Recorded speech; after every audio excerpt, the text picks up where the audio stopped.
ፀሐይ በምትጠልቅበት ጊዜ ቆዳችንን የምንመግብበት ሰዓት ነው። ይህንም የምናደርገው በአንድ የመጠጥ አይነት ነው። እሱም በምንተኛበት ጊዜ ቆዳችንን ይጠግናል እና ራሱን በራሱ እንዲያድስ ያደርጋል። በዛሬ ቪዲዮ የማጋራችሁ በጣም ቀላል የሆነ መጠጥ ነው።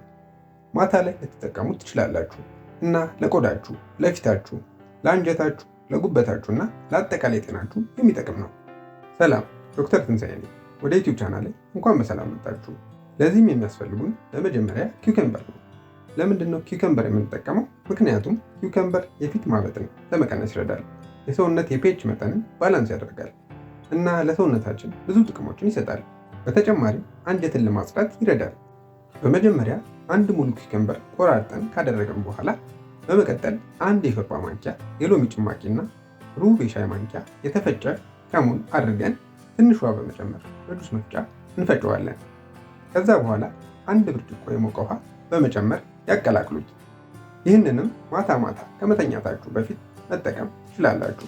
ይህንም መጠቀም በጀመራችሁ ከ3 እስከ 5 ቀን ውስጥ ጥሩ የሆነ የቆዳ ለውጥ ታያላችሁ። በተጨማሪም አጠቃላይ ጤናችሁ ላይ ለውጥ ታያላችሁ። ምክንያቱም አንጀታችሁ ራሱን እንዲያድስ በማድረግ ሰውነታችሁ ተጨማሪ ውሃ እንዳይዝ ያደርጋል እና አንጀታችሁን በማጽዳት ጥሩ የሆነ የቪታሚን መጠንና አንቲኦክሲዳንት ሰውነታችሁ እንዲያገኝ በማድረግ የቆዳችሁን ውበት ይጨምራል።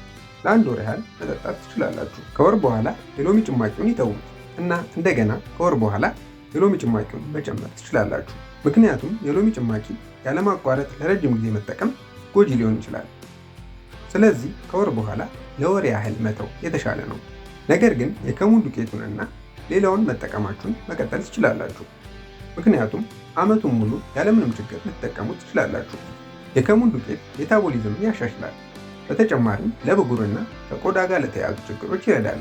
ለዛ ነው የከሙን ዱቄት የምንጨምረው። ሞክሩትና አስተያየታችሁን በአስተያየት መስጫው ስር ያስቀምጡልኝ።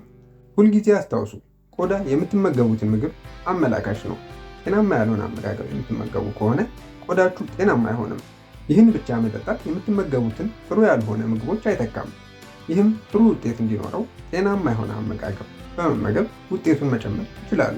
ቪዲዮ ጠቃሚ ሆኖ እንዳገኛችሁ ተስፋ አድርጋለሁ። ጤናችሁን ጠብቁ። ሰላም ለእናንተ ይሁን።